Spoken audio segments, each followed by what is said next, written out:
Dernier rendez-vous du point de l'actualité est-elle relayé par les canards? Nous bouclons la boucle avec Emmanuel Crépy, déjà en position.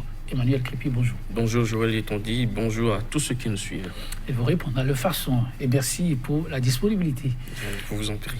L'actualité, c'est un peu comme c'est le cas depuis quelques semaines, l'événement politique et les législatives plus précisément. Bien entendu, et à travers les colonnes des quotidiens qui sont parus ce vendredi, nous avons la sortie effectuée hier par le chef de l'État, le président Patrice Talon, où il s'est longuement prononcé par rapport à la crise préélectorale actuelle et les réactions qui ont suivi cette sortie du chef de l'État. Alors, il y a également le procès d'extradition de l'ancien ministre Komi Koutié qui s'est tenu à Madrid, qu'on peut lire également à travers les journaux que nous avons reçus ce vendredi. Et enfin, au menu, la réaction de l'ancien président du Bénin, Thomas Boniaï, qui a finalement rompu le silence dans cette crise préélectorale. Ah, donc deux grands faits majeurs, mesdames, messieurs, pour vous situer l'affaire Komi Koutié, extradition ou pas au Bénin, ensuite la crise préélectorale, le regard très attendu du chef de l'État. Alors, Emmanuel Crépy, nous allons démarrer avec Actu Express, Joël Yetondi, qui écrit à sa une: grand oral du président Patrice Talon, les Béninois sont restés sur leur soif. Procès de l'extradition de Komi Koutié à Madrid, le verdict dans 5 à 10 jours. Et puis, entretien du chef de l'État avec la presse. J'ai honte de cet entretien indigne du Bénin, dit Candide Azanaï. Inutile de chercher à faire porter le chapeau aux autres, selon Éric Rondeté. Le confrère de la matinée, à quelques jours des élections, Boniaï confirme pas d'élection sans l'opposition. Lire l'intégration de sa déclaration dans les colonnes du confrère de la matinée. Et puis pour une sortie de crise, Célestine Zanou invite Talon à ne pas foncer tête baissée. L'intégralité est également à lire dans les colonnes du confrère de la matinée. Et puis municipalité de Cotonou, Léa Soglo définitivement révoqué. Et puis procès de l'ancien argentier béninois à Madrid. Ma popularité représente une menace politique, déclare Komi Koutié devant les juges espagnols. La dépêche, postu du chef de l'État face à la crise préélectorale, juste un peu d'eau dans votre vin, monsieur le président, peut-on lire à la manchette de la dépêche. Et puis Espagne, la demande d'extradition de Komi Koutié mise en délibéré. Matin libre à présent, poursuite du processus électoral, Mbedi, le joker de Talon. Et puis foultitude de propositions à Talon pour les législatives inclusives, donc tout ça à l'eau. Et nous poursuivons cette revue des titres à la une des quotidiens. Le nouvel observateur s'installe, sortie médiatique de Patrice Talon au sujet des législatives, de la pure distraction. Puis nous vivons un coup d'État à ciel ouvert, dit Candide Azanaï.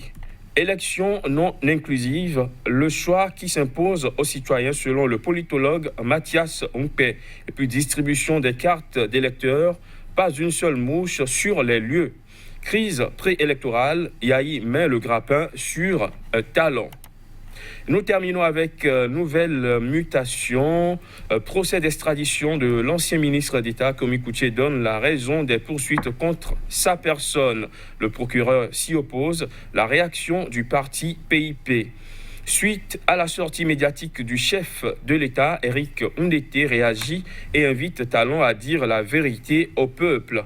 Bénin, impasse électorale, Boniaï sort enfin de son mutisme. Voilà pour le point des titres à la une des quotidiens béninois qui nous sont parvenus ce vendredi. Joël Yetondi. Merci Emmanuel Crépy. Nous allons démarrer avec Actu Express, crise électorale et ce grand oral du chef de l'État. Inutile de faire porter le chapeau aux autres, d'ici le premier vice-président de l'Assemblée nationale, Éric Rondeté.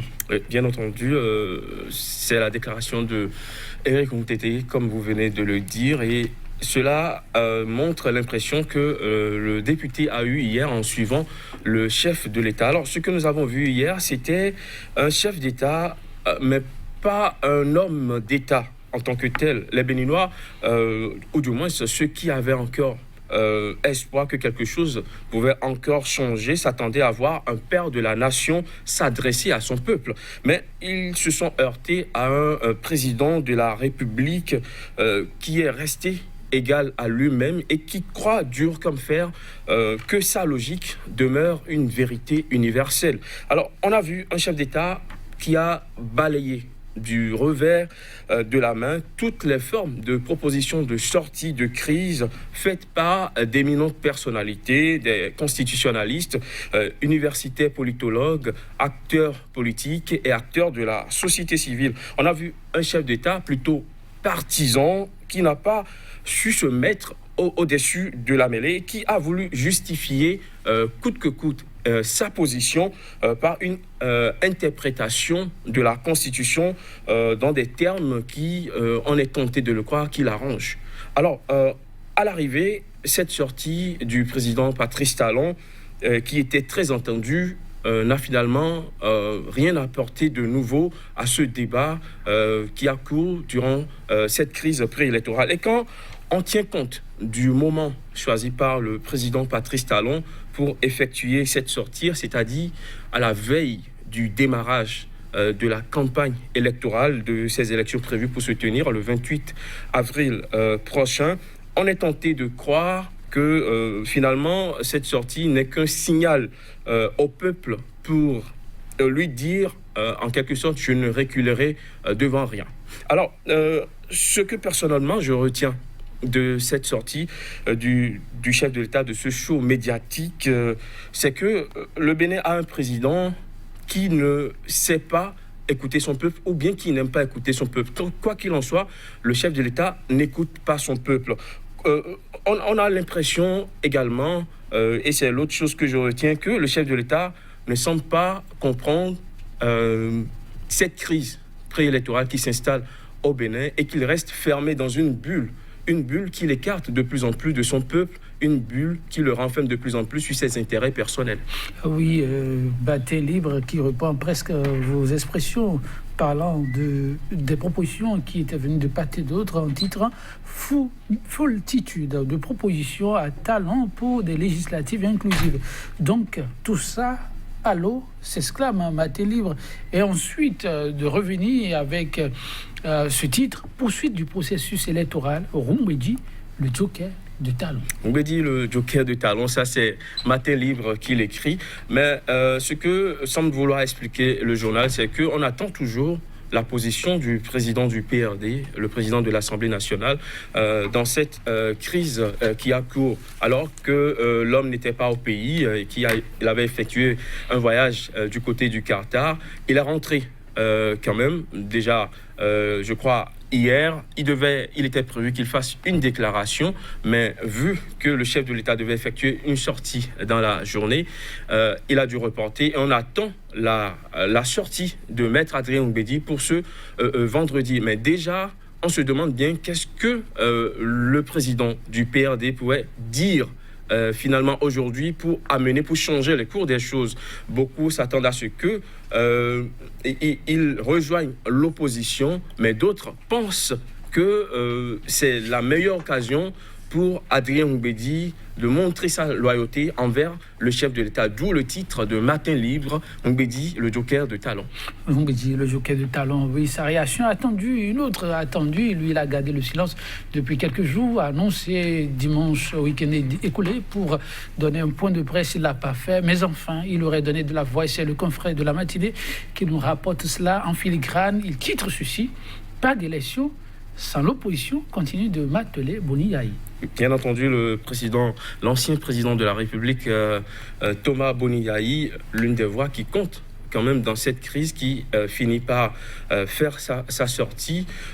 Pas d'élection sans l'opposition. L'homme continue de croire que quelque chose est possible avant le dimanche 28 avril prochain. Il faut dire que l'ancien président est dans son rôle d'opposant puisque son parti, sa formation, les forces Corée Bénin émergents ne sont pas partants, n'ont pas été autorisés à participer à ces élections. On ne sait pas les stratégies dont dispose le chef de l'État pour, malgré les coups que prennent les choses actuellement, faire de telles déclarations. On attend quand même de voir la suite et savoir ce qui va ressortir derrière cette déclaration. Oui, une déclaration qui laisse pantois, pleudant. On attend de voir. Et puis, oui, autre sujet, on a annoncé ces 2 grands sujets qui auraient marqué l'actualité ce matin. Procès d'extradition au nom de Komi Coutier. Nouvelle mutation revient là-dessus. Les grandes lignes, l'homme affirme sa popularité dérangerait plutôt l'exécutif.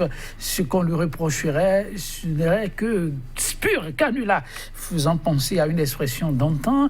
Et puis, nous signale la nouvelle mutation, le procureur qui reste sceptique par rapport à la criette. Bien entendu, là également sur cette affaire d'extradition de Komi Coutier qui se joue à Madrid en Espagne, j'ai l'impression que l'État béninois aura encore des difficultés. Vu l'état actuel de notre justice, on se rappelle de la dernière décision rendue par la Cour africaine des droits de l'homme concernant l'homme d'affaires Sébastien Ajavon et comment la criette, cette cour de répression, a été traitée dans cette décision. Alors, vu l'état de la justice béninoise actuelle, je crois fort que l'État béninois aura des difficultés à obtenir cette extradition. Merci, mais on attend de voir la suite de ce dossier. On attend de voir la suite, mesdames, messieurs. La suite, c'est les prochains jours.